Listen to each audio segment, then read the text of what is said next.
Yo mga kabusing, talagang nasubukan ang galing nitong ating bantamweight prospect Kenneth Glover kontra Luis Concepcion. Round 1 pa lang ay talagang agresibo na itong si Concepcion. Pinipresyon nito si Glover dahil kailangan nga po nito makadikit kay Glover sapagkat advantage itong ating pambato sa tangkad at haba ng galamay. Na round 1 pa lang ay namamaga na agad ang pisngi nitong si Concepcion. Hirap nga po itong makatama dahil magalaw at may magandang footwork itong ating pambato. Maliban nga po sa magandang galaw nito, tumatama rin ang kanyang counter at one-two combination. May galaw rin si Luber na kahawig sa galaw ni Manny Pacquiao, yung biglang suntok sabay punta sa gilid ng kalaban, na talagang isa rin sa nagpahirap kay Concepcion. At nadali nga po ito sa round 2. Tumama ang kaliwa ni Luber dahilan sa unang pagbagsak nitong si Concepcion. Buti na lang, na-save by the bell itong si Concepcion.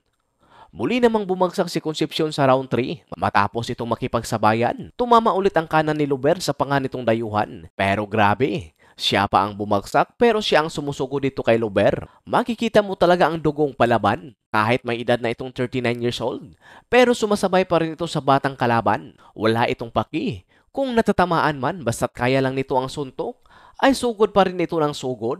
Pero ang lahat ay mayroon talagang hangganan. Naging survival mode na lang ang ginagawa nitong si Concepcion sa laban. Wala na ring lakas ang mga suntok nito. At sinasalo na rin ito ang mga suntok ni Luber. Dahilan para pumagit na itong third man of the ring sa loob ng round 8.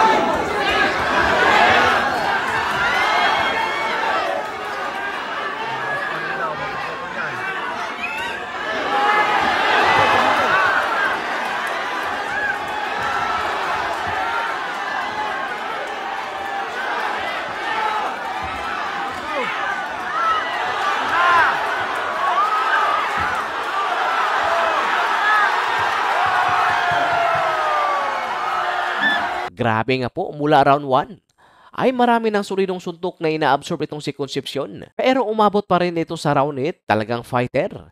Itong nakalaban ni Luber. Dahil dito ay panalo nga po itong si Luber via technical knockout sa loob ng round 8 at umabanti na ang ring record nito sa 15 wins and 10 knockout. Samantala naman itong si Luis Concepcion ay bumagsak naman ang record nito sa 40 wins, 12 losses and 29 knockout.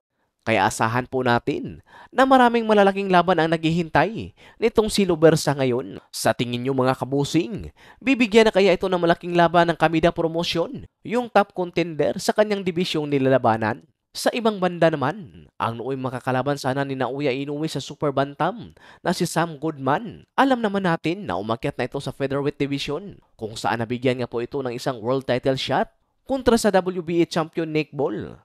Sa labang ito mga kabusing, ay napahanga nga po nito ang manonood sa pinakitang laban nitong si Sam Goodman.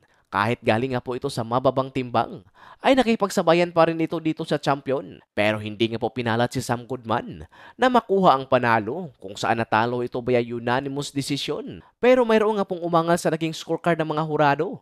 Dahil napakalayo nga po ang agwat ng kanilang scorecard. May mga boxing fans na nagsasabi na na-expose daw ni Sam Goodman ang isa sa mga kahinaan ni Nick Ball. Dahil nga po sa paulit-ulit na body shot ni Goodman ay humina umano itong si Nick Ball sa huling bahagi ng laban. Kung isa palang knockout puncher itong si Sam Goodman ay mayroon daw talagang kalalagyan itong si Nick Ball. Matapos ring manalo ni Nick Ball kay Sam Goodman, ay nagpost nga po itong Ring Magazine sa kanilang Facebook page na may picture ni na Nick Ball at Naoya Inoue. At may caption nga po itong Naoya versus Nick Ball, who would win? Marami nga pong nag-aabang kay Naoya Inoue sa pag-akyat ito sa featherweight.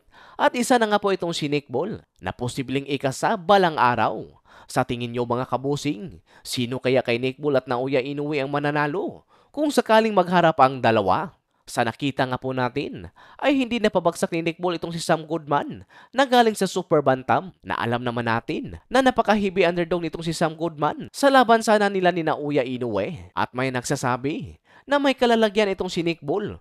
Kung isa pang knockout puncher, itong si Sam Goodman. Ano na kaya kung si Naoya Inoue ang makakalaban itong si Nick Ball? Kaya posibleng aakyat itong si Naoya Inoue sa featherweight dahil karamihan nga po sa naging champion dito sa featherweight ay galing sa Super Bantam. At tinalo na nga po ni Naoya Inoue ang kasalukuyang humahawak sa WBC sa ngayon na si Stephen Fulton.